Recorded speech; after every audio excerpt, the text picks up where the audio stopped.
Hello. Oh, okay. Thank you. All right. Thank you. Good morning. This is a bit strange because this is the first time I'm using your website to do a class, which I guess all websites have some differences. So I thought maybe like I would, there would be some interaction, but obviously I can't see any of the participants. So well, I'll just start off and well, and you can ask me questions, but I'm guessing the questions will come um, in the form of these, like on the side, right? It's a bit strange, like it feels like I'm talking to myself because I can't see anyone else. But all right, let's just get ahead with it.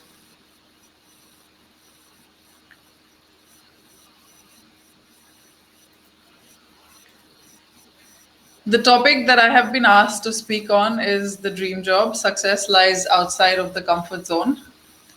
Well, what is your comfort zone again is something that you will have to decide. I don't think anyone can tell you or anyone can define any comfort zone for you.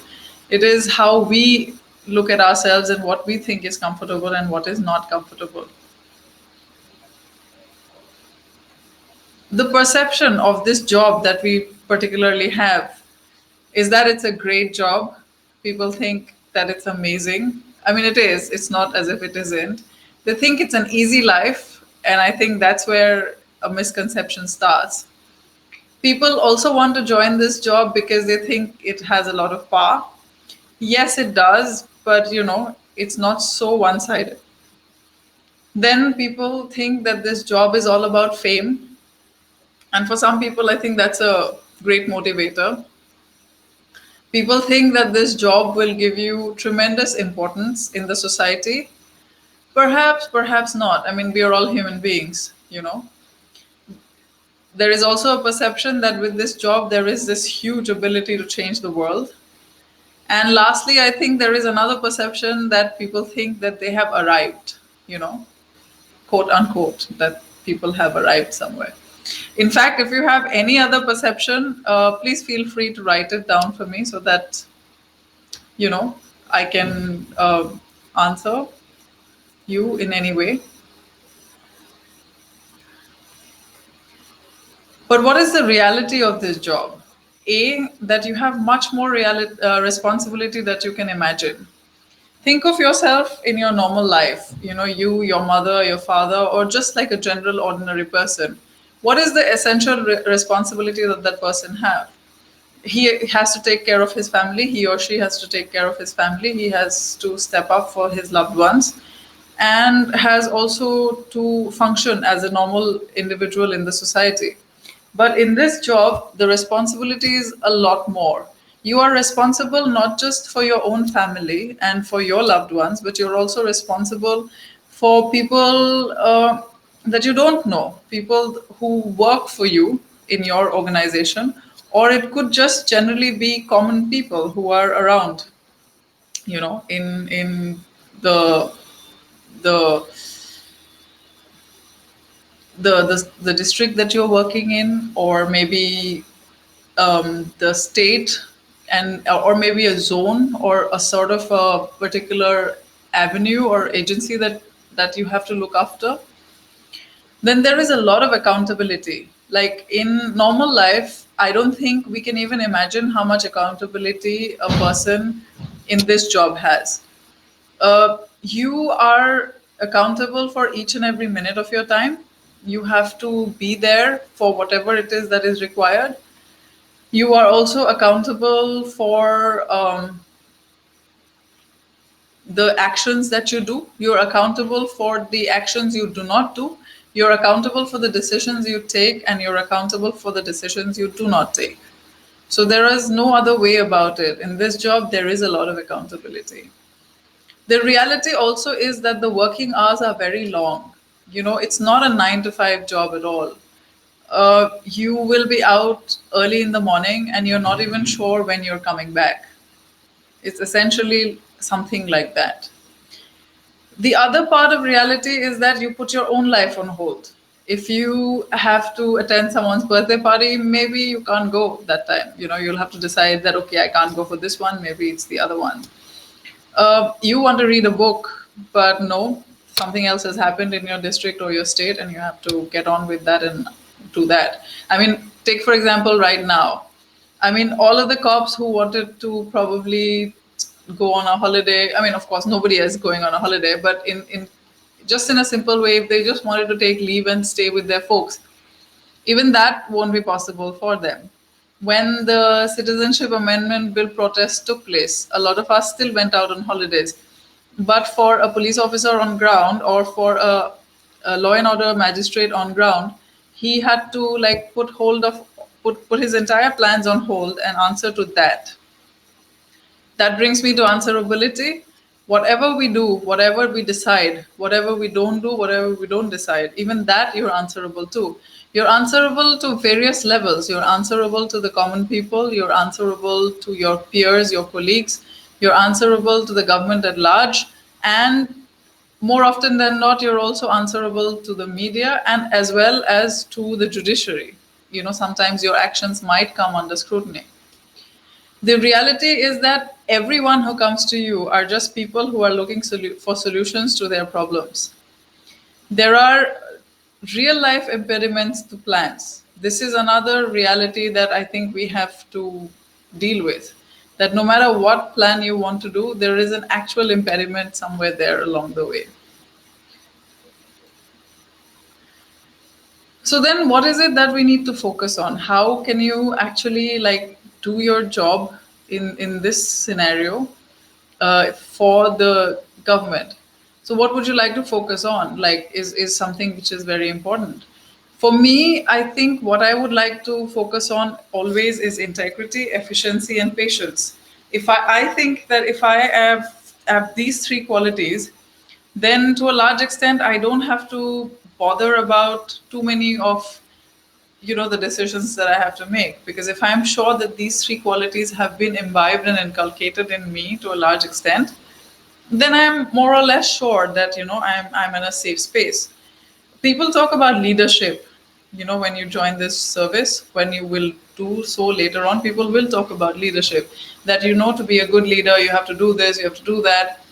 I believe in something completely different. I mean, you don't have to have knowledge. I mean, of course, you need to have knowledge, but you don't have to have that kind of knowledge or that kind of leadership quality. What you need to do is that you have to have the ability to listen to your conscience.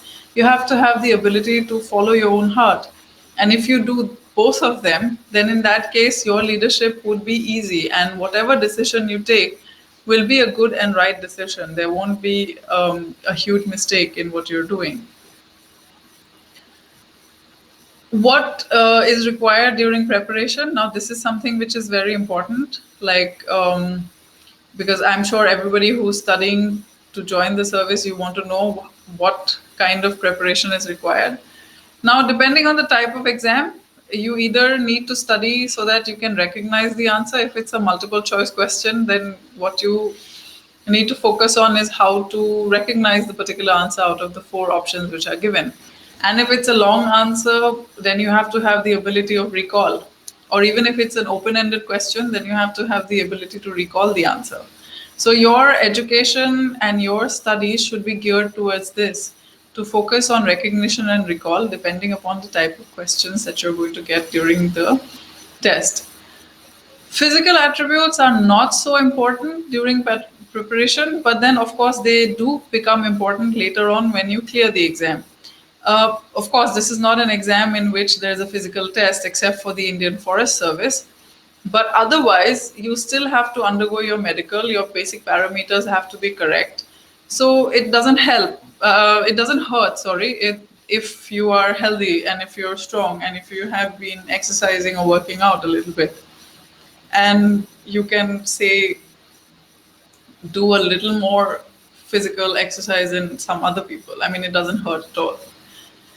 But another thing which we need to really prepare on is aptitude and attitude. And this is perhaps the most important. You have to look into yourself to find out what your aptitude is. if you are attuned to doing this work. A lot of people join the government service and realize that they've made a mistake. Um, and there's nothing wrong in it. I mean, we're human beings, so you can always change your mind. You don't have to like keep thinking, yeah, this is the only thing that you can do. But I would still say that you should still look into yourself from the beginning, and you can always change your mind later. But yes, this is a job which takes out a lot from people, so you need to have the aptitude for it. Then again, your attitude. Now, this is something that you can change. You know, a lot of us like to complain about things. We like to complain about the government. We like to complain about certain policies. But how many of us are willing to change that? So perhaps if you join the government, you can change your attitude and in the same time change the way the government works. And it is always good to have better people in the governance.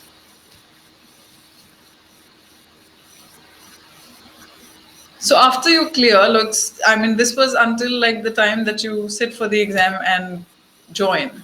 And once you join the exam, what comes after? So for all services, there is training. I mean, which is obvious that training will have to occur because people will have to learn what it is that they have to do. In the police per se, the training requires a whole year of exact and specific physical exercise as well as indoor classes, because we need to be trained in law and in criminal procedure code and the Indian Evidence Act to understand what is evidence, how it is to be collected, and how it is to be presented. And as well as we have to learn about how to maintain law and order and so many other issues that are there in place. So there is training, which is a large chunk of what you have to do once you clear the exam. Then there is field work. So in field work, you have to be in a police station, you have to be in the in a district, in a subdivision, and you will be given a mandate, whether it is intelligence or law and order or general administration, and accordingly you will have to work. But there is one or two things which I think is something that we can always focus on. There is police reform, which we should focus on. And that is something that we have never really like focused properly. And even as a country, like you must have known about the Prakash Singh judgment where police reforms have been called for, but not all have been implemented. So when we are there in the service and we are there in the field, we have a responsibility to try and see if we can work more towards police reform. Then there is the bureaucratic red tape. So, that is something that we can actively cut through. Each and every one of us has this responsibility that we will not allow bureaucratic red tape to take over any further. So this is something that, you know, is something that all of us should look forward to changing. And then along the way, like when you keep working, there will be a whole process of growing up. This is not something that happens overnight, but this is something that happens to everyone. Because we introspect, we learn, and we realize that in the initial years, even if you were only focused on doing what is there according to law, or only focused on doing or listening to what your seniors had to say, slowly along the way, your own wisdom would come across, and you would decide that you probably want to differentiate between getting the work done and playing only by the rules. Depending on the situation, it's always going to be different. But I think depending on the situation, sometimes it is good to get the work done only, and sometimes it is good to play by the rules. But it is again situational. There is no hard and fast rule about it. It's you, and you will have to decide how you want to do what it is that you have to do. So the decision is entirely yours up to that. So I have been given some questions. I will try and touch on this, but I can see that there are like, I don't know, 89 questions that you guys have asked. So how to make policing gender neutral? The simplest answer, I think, is that we should break away from these concepts of, making a Mahila Thana or a female help desk and all of that. If you give a man or a woman whatever policing job it is, then it is going to be gender neutral. Like you don't have to have a female police station and make that station house officer a woman. A woman could head a regular police station, and that would help in creating more gender neutrality in the police. Then there is a question on the role of the police in public administration. I mean, it's pretty basic, isn't it? Police is the most visible executive arm of the government, and the role is clearly cut out for us. There is prevention, detection, and investigation of crime, and then there is maintenance of public law and order. So I think that should be easy. Okay, am I back on? Yeah, I think I'm back on. Can you see me now? Yeah. Yeah. Okay. Okay. Thanks. Yeah. Thank you very much. This is I must say that your portal is not very friendly, like for a user. Like in the sense, it's easy to log in and everything, but it's like I'm talking to myself. I don't know if I'm getting any response from anyone except for, yeah. So anyway, I mean that's for something else. So the challenges that a woman police officer and a male police officer face are pretty much the same. There is interference. There's interference by seniors. There's interference by bureaucrats, other bureaucrats, by politicians, by the powerful people in the society. I mean, of course, it is going to be, because law and order is something which is aggrieved. So yeah, so that will always be the problem, and I don't think there's a problem or a difference between the challenges that men and women police officers face. Women, perhaps the only additional challenge that we have is that we have to prove ourselves at every point. People look at us suspiciously. They think that we are probably going to play the gender card every time, which is not true. So these are the challenges that we have. My message to female aspirants who want to join the IPS, by all means, just join. This is a great job, but you should also have the same thing that I said, attitude and aptitude. And this is true not just for the women, but for the men as well. So you need to have the attitude and the aptitude for it. How do I keep myself stress-free? I run a bit. I run or I swim. One of those two things that I do to make sure that I don't have much stress. And then there is family. So, you spend time with your friends and family. That is, again, very helpful. And now I will try and get down to all the questions. I have missed out quite a few, but what's my experience in the civil service? It's been great. I love being who I am. I love doing what I do because I can help people. So that's the best thing. Detailed clarification of DAF in interview. I'm not sure what you mean, Devi Priya. So, what is UPSC? Can we prepare in local language? Yes, you can prepare in your local language. The UPSC allows you to take the exam, the civil services entry exam, in all the recognized languages, which is like 23, I think, right now. How to maintain the level of positivity while preparation? That's not difficult. All you need to do is think that this is it. This 1 year, 2 years of your life is something that you need to devote yourself to. And there is no room for error. Like even if you lose, even if you do not succeed, you have to try again. Because if you don't try again, then you'll only be left with regret. I mean, that's the only way you can feel or you can be positive. That's how I deal with it. What are the challenges ahead of the police force during situations like riots, floods? It's very challenging. Like if there are riots, then police need to have equipment, they need to have resources, they need to have training, they need to have leadership, because the senior leadership during a riot has to keep making fresh assessments, because new events will keep happening, and as and when you have the new event, you will have to reassess and regroup. Similarly, for floods, again, you need equipment, you need coordination, you need communication equipment, and training along with that, how to use the resources. How to start UPSC preparations? Take a book, read it. I think that should help. How did you gain the strength to face problems? I don't think about strength or whatever. It's like, this is a job, this is my job, I have to do it. If I don't do it, then there is no one else who can. So I might as well do it. So I don't think about strength or weakness at that point of time. Every problem has can be broken down into different parts. And once you divide a problem down to different parts, you can find solutions as well to each and every different part. And then you go ahead and solve each part separately. You need to learn to prioritize when you have a problem. You just know what to do when, and that's a solution. um, Experience of I won't be sharing that. That's out of the question.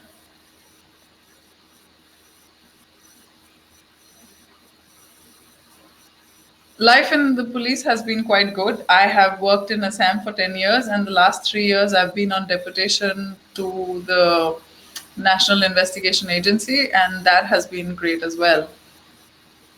How do I prepare for class 12? Look at the syllabus, take your books, and start studying and practicing.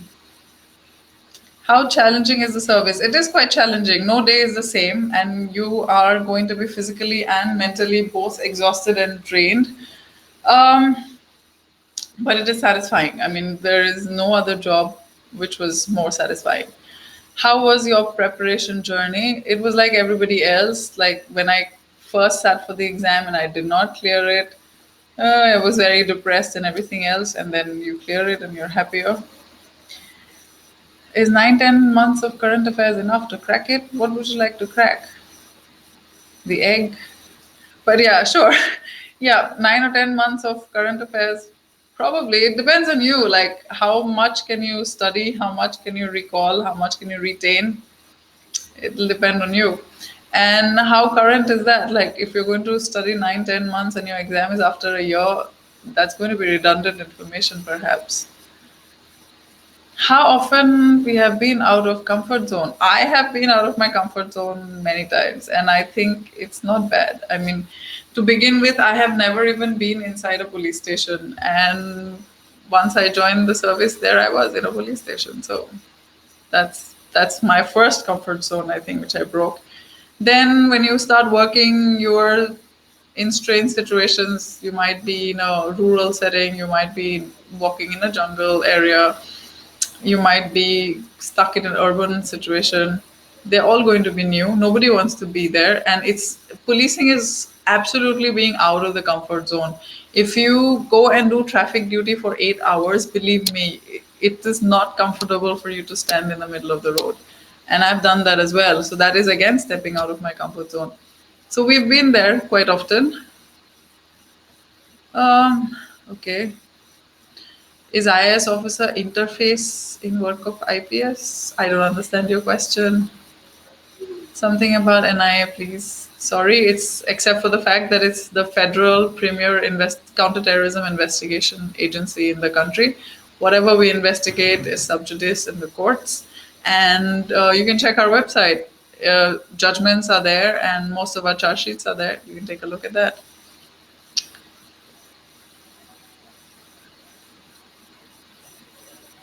What is my optional subject? My optional subject was psychology at that point of time. I never studied psychology before, but I studied it for the UPSC, and I found it to be a very interesting subject. And how to choose this optional subject, it depends on you and your strengths and weaknesses. I mean, if you are someone who has been, say, studying history honors all your life, perhaps having physics as an optional subject is not a great idea. So you can figure that out.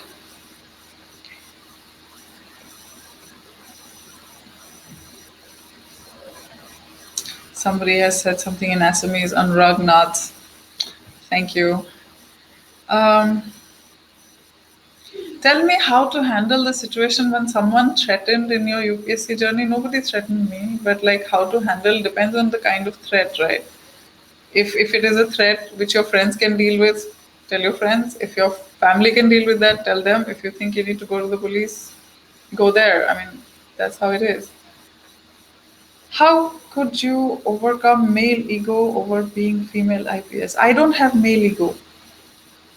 I don't think I ever had. How did you mean like,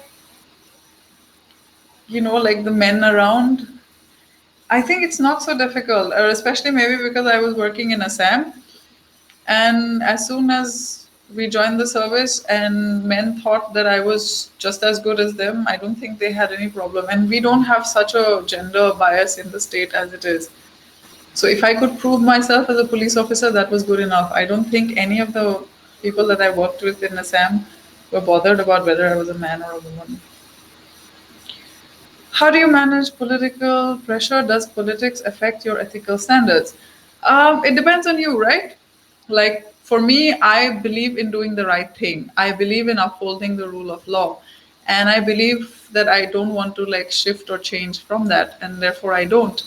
So my ethical standards, which I have set for myself, are safe. And it depends on you how you want to play it. If you're okay with bending, go ahead. I like following the rules and I like upholding the rule of law, so I do that. How does stepping out of your comfort zone make you a leader?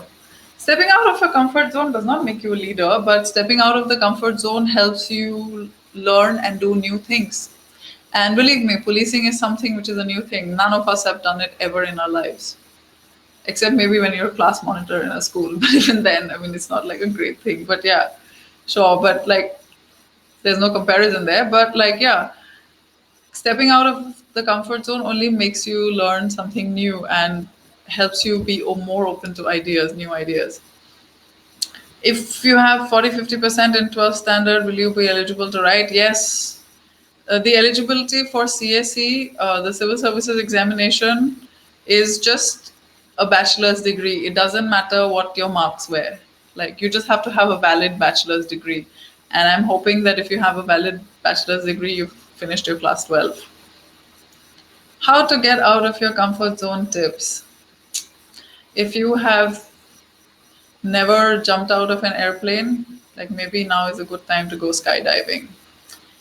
How did you get into NIA? What are the requirements? You have to be in the police service to come into the NIA. And the requirements are there on our website, so you can take a look at that. In how many years UPSC syllabus gets revised? I don't know. That's not for me. What are the tips for a beginner to prepare for UPSC? Okay. So number one is that go to the UPSC website, check the syllabus and choose your topic and your subject. And once you know your subject and topic, then you start looking at the syllabus and then look for books and or reading material on that part of the syllabus and follow it. I mean, that's how you can start. I mean, that's one of the easiest ways to start. How to handle political pressure? Should we be inclined towards it? See, if you look at it, if you want to uphold the rule of law and someone is telling you to do the same thing, there is no pressure, right? You're doing the right thing. Political pressure will come into the play only if what is being told to you is not the right thing to do. If you've been asked to get creative, then it depends on you. Would you like to be creative? I don't. I think, the rules and laws are there. We might as well follow them.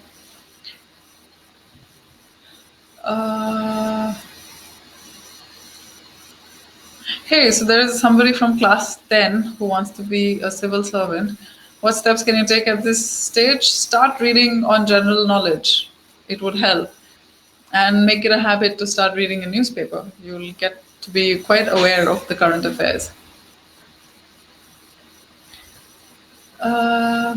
Yeah, okay, school students. That's what I said. Like, read the newspapers and you can, start reading up on general knowledge because a lot of questions are general knowledge based.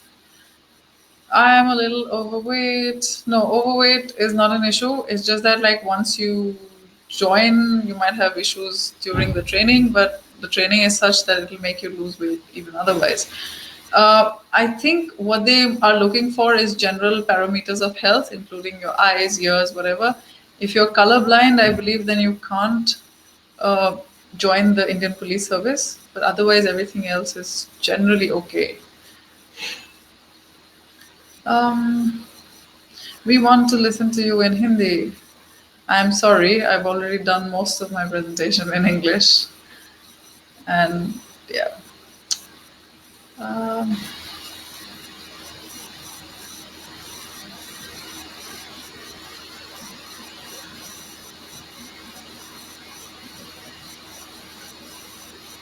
How about my life and training in NPA? It was quite nice. We were there for 52 weeks. You make friends with your entire batch of police officers, and there is a lot of outdoor activity, including horse riding and firing and swimming and running. And I think I enjoyed myself thoroughly. The rest of it was, of course, a lot of learning curve about law and about ethics and about policing per se, which I had no idea about. So I'm grateful that I was there in the police academy and I got to learn that.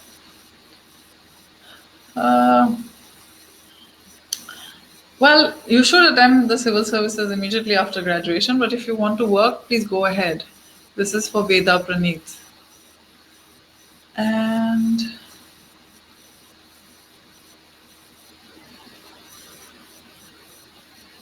well, there are questions about the NIA that I'm not answering. What do you think this job could be easy for an introvert? Yeah, I mean, it's not so bad.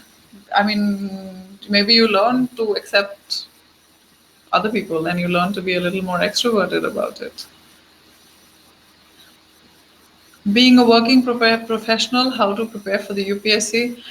You'll have to do a lot of time management, I think, because if you're working, then you'll probably have less time. How do you balance your personal and professional life? Very badly. Sometimes personal life has to like take a beating because professional is more important. So usually that happens.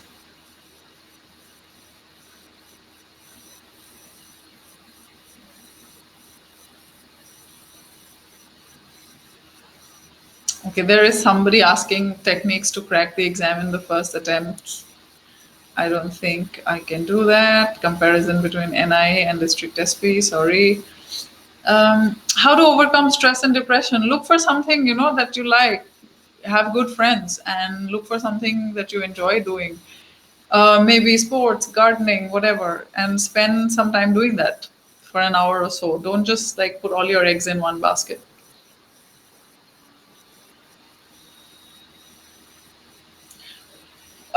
What is this detailed application form and why is everybody asking me about it? Sorry, I have very little idea about that. What are the 7 reasons why stepping out of your comfort zone is a must? All right. How to get into NIA RNAW? Okay, if you want to like join NIA and RNAW without joining the Indian Police Service, we have our recruitment as well. So you can check the UPSC website. There is recruitment. There is direct recruitment for both these places as well. Um,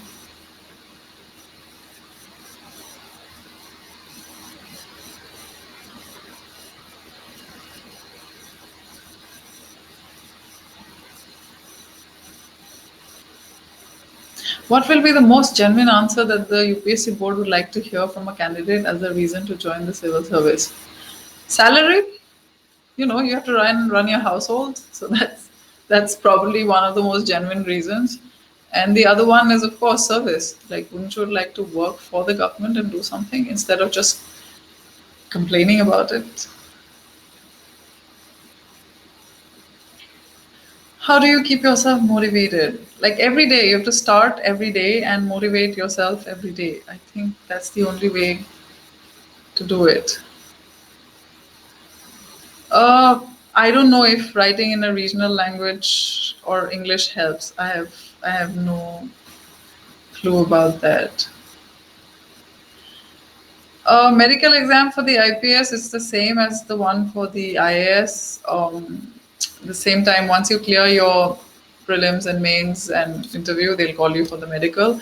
It's a general medical and includes things like color blindness, and they check your lung capacity and stuff, which is not much. I mean, it's a general medical. They won't let you ask you to do anything great for it.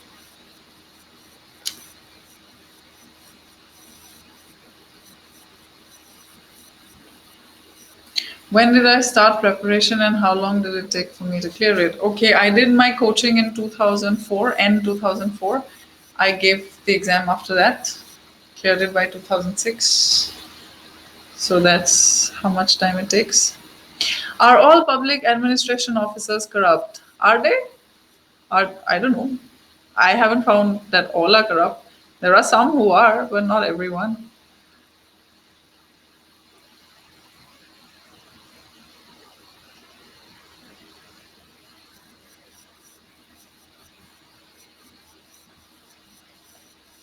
Hmm.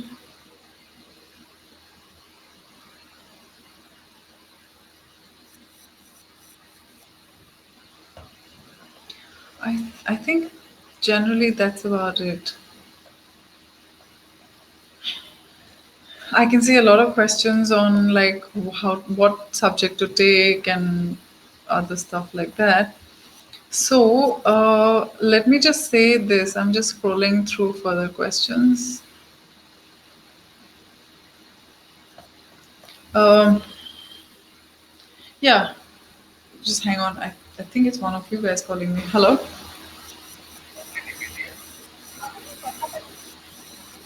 Right. So, sorry, that's not you. I thought it was one of you guys. So yeah, so I can see a lot of questions on which subject, how, and when, and why, and all of that. So, hey, so I guess we'll come to an end of this session. Thank you very much for having me here. And I saw a lot of the questions. So basically, everybody is worried about how to stay motivated and what subject to study and how to kind of sit and clear the exam. Well, what subject to take would depend on your own strengths and your weaknesses. So please assess yourself very honestly. Like I said, if you think you're not good in maths, don't take maths as your optional subject, you know. So that's one thing. Assess your own strengths and weaknesses very, very clearly. That's one. Regarding how to stay motivated, you have to tell yourself that this is your dream, this is what you want, and that success is not overnight. You have to keep working towards it every day. And for this exam per se, this is a year long exam. It's not something short, it's not something that's going to get over very quickly.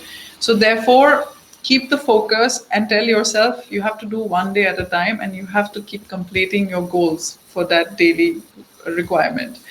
And lastly, I think people want to know if it is worth it. I think that is what your biggest question is. Is it worth spending so much time and energy to join this job?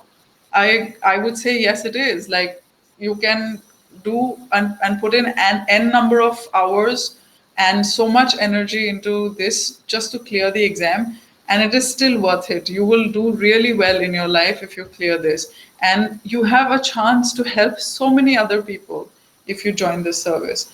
So having said that, I would once again thank everyone for putting me here, and best of luck to everyone who have joined in. I wish you the very best and may you do really well. Thank you.